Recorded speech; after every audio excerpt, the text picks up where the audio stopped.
मित्रों नमस्कार। मैं फिर एक बार YouTube साढ़े तोड़ चैनल पर भाई देवघरे। मित्रों आज शरद पवार और मोदी जी की मुलाकात हुई और मीडिया में फिर एक बार बहुत बड़ी चर्चा उभर कर आई। बहुत सारे इसके पहलू परखे गए, बहुत सारे लोगों ने इसको अपने अपने तरीके से, अपने अपने नज़र से, अपने अपने चश्मे में ढाला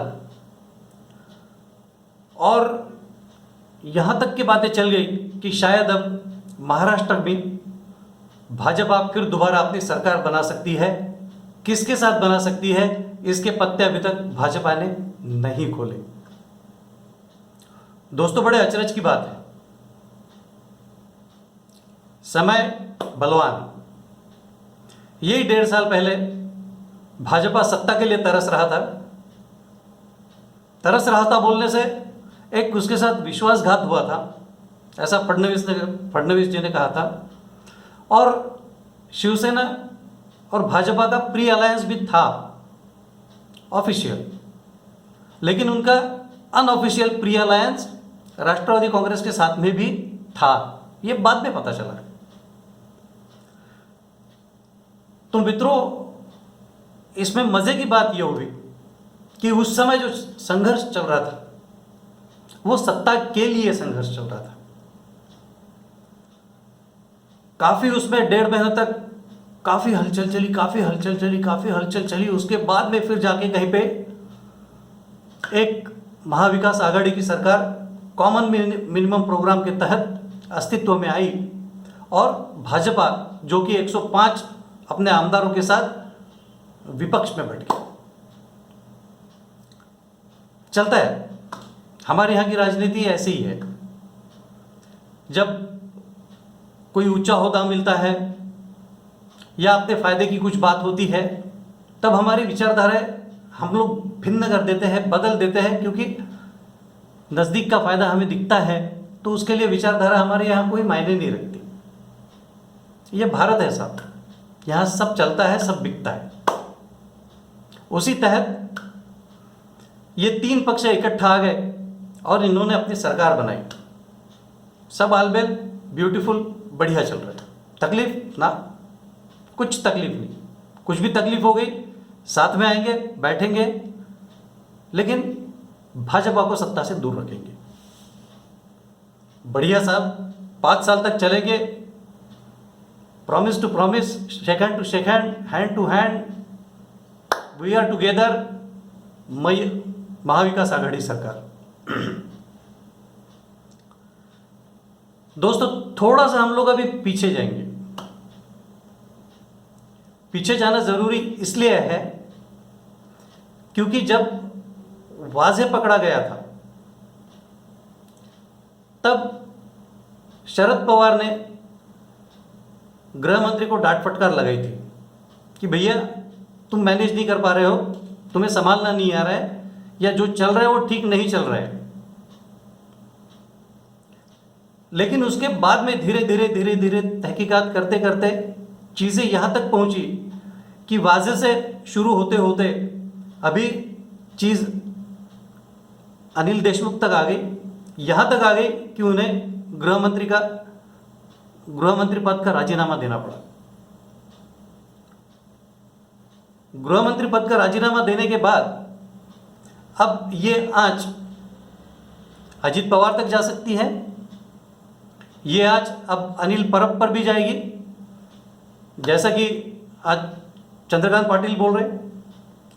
और इसमें पहले ही 2 कोटि के नाम से इन्होंने एक बहुत बड़ा नाम भी ले लिया है। उसके बाद जो कुछ भी भाजपा के प्रवक्ता कहते हैं कि भैया अनिल परब से यदि तहकीकात शुरू होगी तो वो मुख्यमंत्री तक पहुंच सकती है। तो ये सब चीज़ें जब खुलने लगी, रोज किरीट सोमैया जी भी जो रोज चिल्ला रहे कि भैया जमीन का इतना घोटाला, बंगले का इतना घोटाला, ये लोग ऐसा कर रहे हैं, ये लोग वैसा कर रहे हैं। तो इसके वजह से ये जो सत्ता के लिए संघर्ष था, ये बाद में ऐसा लगने लगा है सामान्य जन को कि ये गुनहगारी का अड्डा बन गया है। महाविकास आघाड़ी सरकार मतलब एक गुनहगारी का अड्डा, कि भैया वही डॉन पैटर्न, उससे इतने लेके आ, उससे उतने लेके आ, उससे न्यूज़ ऐसी ही आ रही है। अब मैं जब दोस्तों से बात करता हूँ या बुजुर्गों से बात करता हूँ तो वो सारे लोग दुखी है, इस महाराष्ट्र की सरकार से बहुत दुखी है। भले ही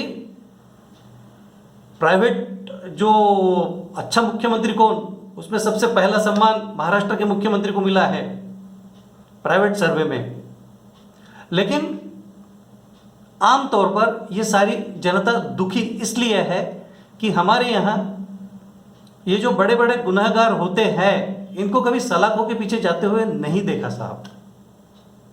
अब आप यही देख लीजिए, अब जैसे अनिल देशमुख की केस आती है, ईडी गैर जमानती वारंट निकला हुआ है, उनकी कुछ 4.7 करोड़ की संपत्ति भी जब्त कर ली है, लेकिन अभी तक उनको पकड़ नहीं पाए। शुरू में उन्होंने टाइम मांगा था कि मेरी उम्र बहुत ज़्यादा है, फिर मेरे को डिसीजेस है। अच्छा, भारत में ये भी एक बहुत बढ़िया रहता है, जब गुनाह करता है आदमी तब उसको डिसीजेस नहीं रहते, तब बिंदास करता है, लेकिन जब इन्वेस्टिगेशन का टाइम आता है तब बेचारे को डिसीज हो जाता है, उसकी उम्र एकाएक बढ़ जाती है। यहाँ तक कि हमारे सेंट्रल गवर्नमेंट की ईडी भी वो आदमी तक पहुँच नहीं पाती। साहब, जब गैर जमानती वारंट उसके नाम पे निकला है, उठा के लेके आओ। मेरे कुछ बुजुर्ग दोस्त कह रहे थे, यार बोले ये चीज़ यदि गैर जमानती वारंट निकलती है बोले तो सामान्य आदमी यदि कहीं होगा तो उसको पकड़ के उठा के पकड़ के लेके जाते हैं घर से, टाइम भी नहीं लगाते, कोर्ट की अवमानना भी नहीं करते। अब ये कोर्ट की अवमानना है, पक्की बात है। यदि कोर्ट ने बोला है कि गैर जमानती वारंट है, उसको हाजिर करो, इसका मतलब लाने का है। लेकिन यदि वो बड़ा मिनिस्टर होगा, एक्स मिनिस्टर होगा, वाई मिनिस्टर होगा, जेड मिनिस्टर होगा, जो भी होगा, लेकिन आज उसके पास में पैसा बहुत है, तो हमारे यहाँ शायद उसको थोड़ी सी मुभा मिल जाती है और उसको कोई अरेस्ट नहीं करता। ये हमारे सामान्य लोग जो है उनका कहना है, और ये कई बार सच भी साबित हुआ है और बुरा भी लगता है हमको कि भैया ऐसे लोगों के सामने सेंट्रल गवर्नमेंट झुक क्यों जाता है, उसको पकड़ता क्यों नहीं। और जो डॉक्टर उनको सलाह लिख के देता है कि अभी ये बीमार है, ये जा नहीं सकते, ये बात नहीं कर सकते, ये कुछ नहीं कर सकते, वो डॉक्टर को पकड़ते क्यों नहीं। वो डॉक्टर की भी तहकीकात होनी चाहिए कि इसने किस बेसिस पे उनको सर्टिफिकेट दिया। ये दोनों की तहकीकात होनी चाहिए, सिर्फ जो गुनहगार है उसकी नहीं, तो डॉक्टर की भी तहकीकात होनी चाहिए, सेंट्रल ले लेना चाहिए, और यदि वो दोषी पाया गया तो उसका सर्टिफिकेट निकाल लेना चाहिए, तब जाके ये सत्र बंद होगा साहब। नहीं तो ये ऐसे ही चलते रहेगा, फिर एक डॉक्टर सर्टिफिकेट, फेक सर्टिफिकेट देते रहेगा और एक गुनहगार वहाँ से बड़ा मिनिस्टर जो भी होगा वो छूटते रहेगा। ऐसा वो लोग कह रहे थे। अच्छा, अब चलते हैं आगे साहब।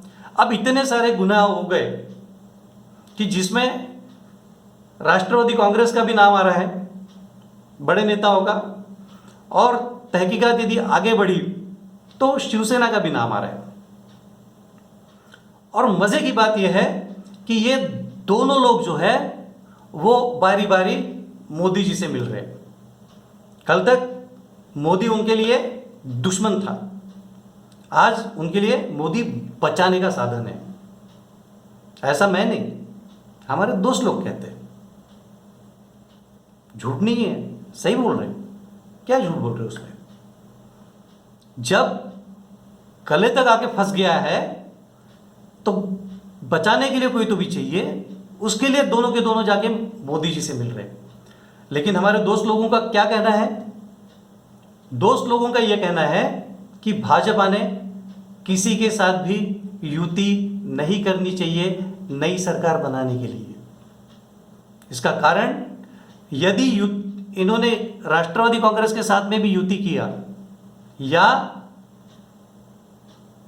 शिवसेना के साथ भी युति किया तो ये न्यायोचित नहीं होगा।